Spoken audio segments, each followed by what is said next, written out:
ये वही लोग हैं, इन विचारों को एक लाइन में हुक्मरान बनने का एक फॉर्मूला जो वो दे दिया गया है। ना इनको रोड पर लड़ना है, ना उनको कोई संगठनात्मक काम करना है, ना उनको लोग जोड़ ले हैं, ना उनको इनके पास में कोई विजन है, ना इनको पढ़े लिखे लोगों की जरूरत है, ना इनके पास में कोई इंटेलेक्चुअल टीम है। इनको पता है कि अच्छा रतन लाल कांग्रेस में चले गए तो हरिजन बन गए, ये तरीजन बन गए, ये पता नहीं कौन कौन से जन बन गए, ये बहुजन नहीं बने। अरे भाई बहुजन क्या है पहले बता दो।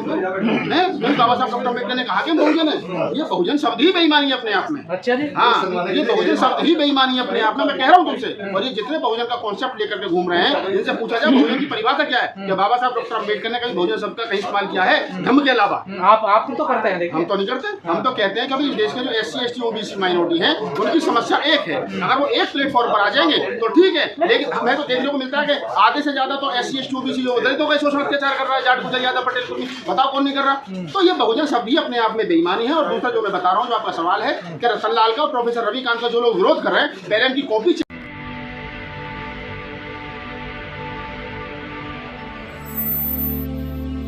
है कौन?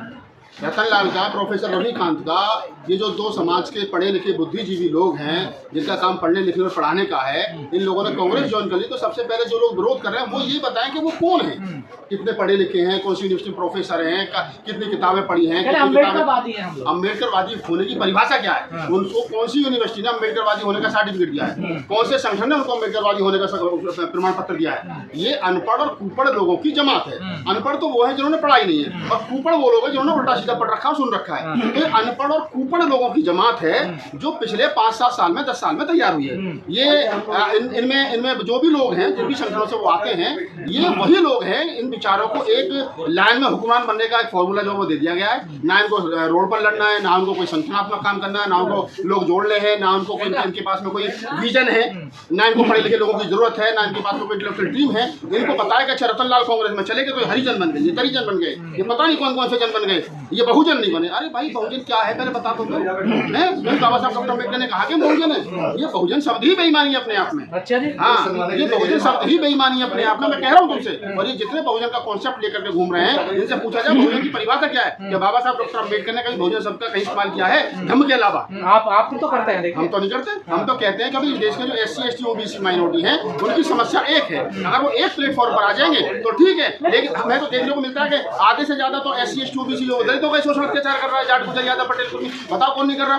तो ये बहुजन शब्द ही अपने आप में बेईमानी है। और दूसरा जो मैं बता रहा हूँ, जो आपका सवाल है कि रतन लाल का और प्रोफेसर रविकांत का जो लोग विरोध कर रहे हैं, पहले इनकी कॉपी चेक की जाए, ये कौन है, किस संगठन से संबंध रखते हैं, कौन सी यूनिवर्सिटी में प्रोफेसर है, कितनी किताबें पढ़ी हैं, कितनी किताबें लिखी हैं, कितने पढ़े थे। अनपढ़ और कुपढ़ लोगों की जमात है जो विरोध कर रहे हैं। लेकिन दलित बुद्धिजीवी एक्टिविस्ट कांग्रेस की तरफ क्यों जा रहे हैं?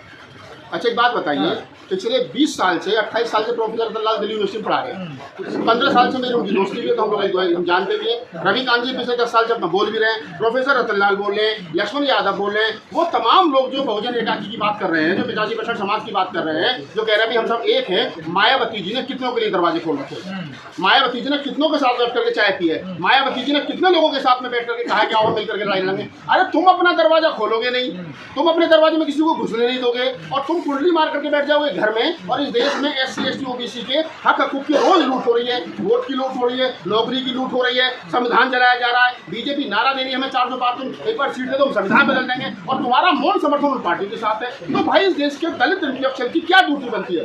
कहाँ जाए वो बैठ करके तुम्हारी तरह तमाशा देखे क्या? वो बाबा साहब डॉक्टर अम्बेडकर के दिए हुए हक हकूक को लूट जाने दे। कांग्रेस को क्यों चुना जा रहा है? और भी तो भाई जब लड़ाई ही दो हिस्सों में हो रही हो, एक हिस्सा वो है जो संविधान को बचाने की बात कर रहा है, और एक हिस्सा वो है जो संविधान को बदलने की बात कर रहा है। तो बताइए रतन लाल जैसे, रविकांत जैसे, राहुल नागपाल जैसे आदमी को कहाँ जाना चाहिए? क्या संविधान को बदलने वाले लोगों के साथ जाना चाहिए? नहीं ना, संविधान बचा रही है भाई साहब मेरे हिसाब से तो बचा रही है। हाथ में संविधान लेकर के घूम रहा है वोट की चोरी के लिए। आज भी राहुल गांधी घूमना और बचाना अलग होता है। भाई साहब जब घूमेंगे तभी तो बचेगा। राहुल गांधी के हाथ में चुनाव आयोग तो है नहीं, राहुल गांधी के हाथ में देश की प्रधानमंत्री कुर्सी तो है नहीं, राहुल गांधी या अखिलेश यादव तमाम इंडिया गठबंधन के जो नेता, उनके हाथ में क्या है बताओ? राहुल गांधी और इंडिया गठबंधन के हाथ में इस समय जो चीजें हैं वो ये है, देश के अंदर सरकार की गलत नीतियों के खिलाफ एक माहौल तैयार करना। राहुल गांधी जो है वो नेता प्रतिपक्ष है, और नेता प्रतिपक्ष की जिम्मेदारी बनती है सरकार की गलत नीतियों के खिलाफ लोगों के अंदर एक तरीके से कहीं ना कहीं वो जागरूकता पैदा करे। तो वो कर रहे हैं अपने काम ईमानदारी से। और जो लोग शांत बैठे हैं वो चाहे दलितों की पार्टी के नेता हो चाहे कोई भी हो, उन पर सवाल है, उन पर प्रश्न चिन्ह है। उन पर आज नहीं 20 साल के बाद में ये सवाल खड़ा किया जाएगा, पूछा जाएगा कि जब देश को संविधान बदलने की बात चल रही थी तब तुम कहाँ थे और तुम्हारी खामोशी किस तरफ। लेकिन वर्गीकरण का सबसे ज्यादा विरोध करने वाले आप लोग थे और कांग्रेस उसका समर्थन कर रही है। देखिए मैं क्या कर रहा हूँ, वर्गीकरण हुआ सुप्रीम कोर्ट के आदेश पर हुआ। सबसे पहले हरियाणा में बीजेपी सरकार ने लागू किया, उसके बाद में अब जो लोग चाहते थे कि वर्गीकरण के फायदे में वो बीजेपी सरकार में दिल्ली में लागू करवाना चाहते हैं। अगर कहीं पर कांग्रेस ने उसको लागू किया है, मैं मेरी बात सुनिए ना, सुप्रीम कोर्ट का आदेश है, कुछ लोग लागू कर सकते हैं, कुछ लोग लागू नहीं कर सकते, ये सवाल अलग है। लेकिन मैं इस बात को कह रहा हूँ कि वर्तमान समय में चलिए मैं मान भी ले रहा हूँ कि वर्गीकरण उन्होंने लागू कर दिया, हम लोग विरोध कर रहे थे, लेकिन वर्गीकरण लागू होने के बाद में मैं 3 साल के बाद में सवाल करूंगा ना कि जो लोग खुश हो रहे थे कि वर्गीकरण के बाद हमें कुछ मिल जाएगा, मैं पूछूंगा कितनी नौकरियां मिली, वो सेकेंडरी सवाल है। जिनको मिलेगा वो भी हमारे लोग हैं, जिनको ना मिलेगा वो भी हमारे लोग हैं। विचार क्लैश नहीं हो रहा है। अगर किन्हीं लोगों को ये लगता है कि दलित समाज में कुछ जातियां ऐसी जिनको नहीं मिला है, तो अच्छी बात है, मिल जाना चाहिए, मुझे कोई दिक्कत थोड़ी उससे। लेकिन जिनको मिलेगा वो भी मेरे लोग हैं, मुझे कोई मेरे बाहर के लोग नहीं है। लेकिन सवाल वर्तमान में वर्गीकरण का नहीं है, वो सवाल 1.5 साल 2 साल पुराना हो गया।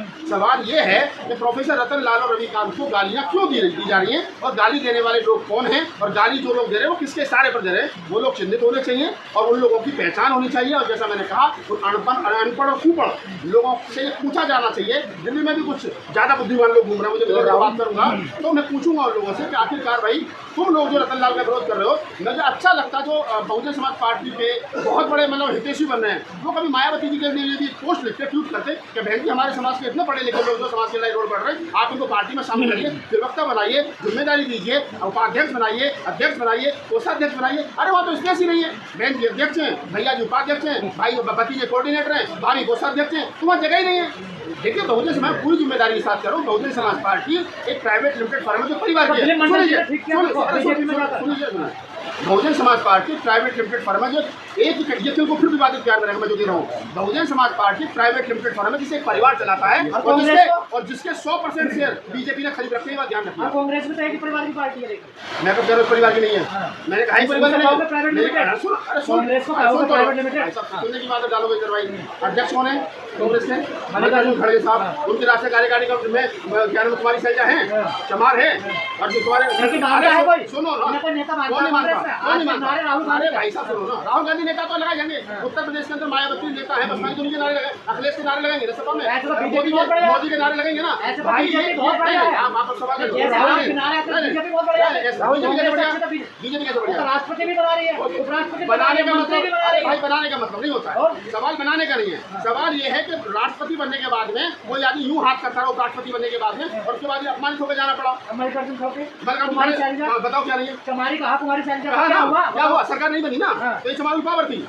अगर कुमारी शैलजा को किसी गुट ने चमारी कहा हरियाणा के अंदर और उसके बाद सरकार नहीं बनी तो ये चमारी पावर है, आप इसको इग्नोर नहीं कर सकते हो। और ये बात राहुल गांधी खूब अच्छे तरीके से बताया कि इसलिए सरकार नहीं बनी। और बाबा साहब का अपमान करा कांग्रेस ने, आप खुद कहते थे मैं जहां सम्मान नहीं मिला, मैं क्या करूँ, बाबा साहब का अपमान कांग्रेस ने करा, ये आप कह रहे हो, लेकिन बाबा साहब को 2 बार राज्यसभा सांसद किसने भेजे ये बताओ मुझे, बाबा साहब को प्रारूप समिति का अध्यक्ष किसने बनाया ये बताओ मुझे, बाबा साहब को मिनिस्टर किसने बनाया ये बताओ मुझे, बाबा साहब ने जो 6-7 लाख रुपए भाई साहब ये बता तो आज भी चमारों को तेरी है, मोदी सरकार में योग्यता की डिग्री लेकर रोड पर हांटते घूम रहा है, कोई 10 लाख की नौकरी नहीं दे रहा, कोई 10 लाख की नौकरी दे रहा। अरे मैं उस समय नहीं था ना, मैं उस समय होता तो बनवाता, मैं अब हुआ बताओ किसको बनवाना है। तो राहुल जी वो जो बताओ ना, सीट से वो जीत कर आए, बाबा साहब जिस सीट से जीत कर आए थे फलाना सीट थी वो, क्या वो कांग्रेस की थी?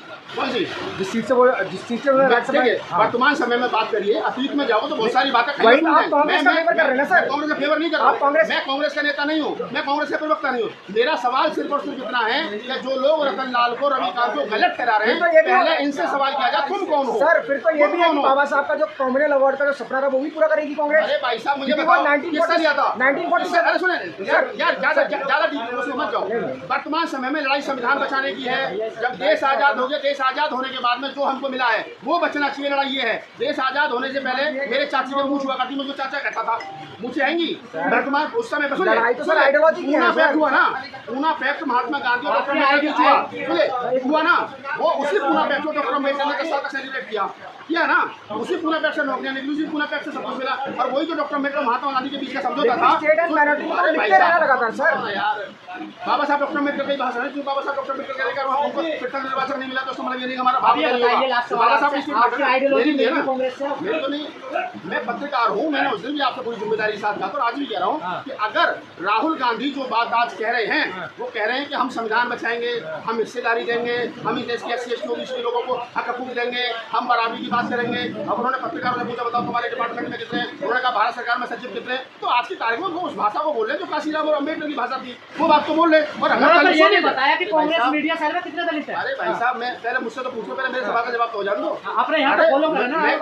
मैं आप ही की बात का जवाब दे रहा हूँ। मैं ये कह रहा हूँ कि जब कल को राहुल गांधी की कांग्रेस की सरकार बनेगी और राहुल गांधी जी अपनी बातों पर खड़े नहीं उतरेंगे, तो मैं और तुम सारे लोग कांग्रेस कार्यालय में चलकर धरना सबसे पहले हम और आप देंगे, ठीक है। और दूसरी बात सुनो, अपने सवाल को और मजबूत कर देता हूँ। आपने कहा कि कांग्रेस में कितने हैं, बहुजन समाज पार्टी हमेशा से ये बात कर रही है कि निजी क्षेत्र में आरक्षण होना चाहिए। अब मेरा सवाल यहाँ पर यह बसपा के लोगों से जवाब दें कि जो कंपनी आकाश आनंद जी चला रहे हैं, जो कंपनी आनंद जी चला रहे हैं, उनके भाई, उन कंपनियों में कितने शेड्यूल कास्ट के लोग हैं, पहले वो भी ये बताएं। तुम लोगों की लड़ाई बसपा से है ना, आप अगर सवाल करोगे तो सवाल के पीछे सवाल पूछा जाएगा। मेरी लड़ाई ये है कि जो लोग ये कह रहे हैं, जो भी पार्टी कि हमारा निजी क्षेत्र में आरक्षण होना चाहिए, तो पहले ये बताएं कि उनके भैया भतीजे जो पार्टियां कंपनी चला रहे हैं हजार करोड़ की, उनमें कितने लोग हैं दलित समाज के, द्विवेदी त्रिवेदी चतुर्वेदी उपाध्याय जी पांडे जी के अलावा, चमार खटीक पासी दुसाद नाई भंगी घटी कितने, पहले ये भी बताया जाए। धन्यवाद।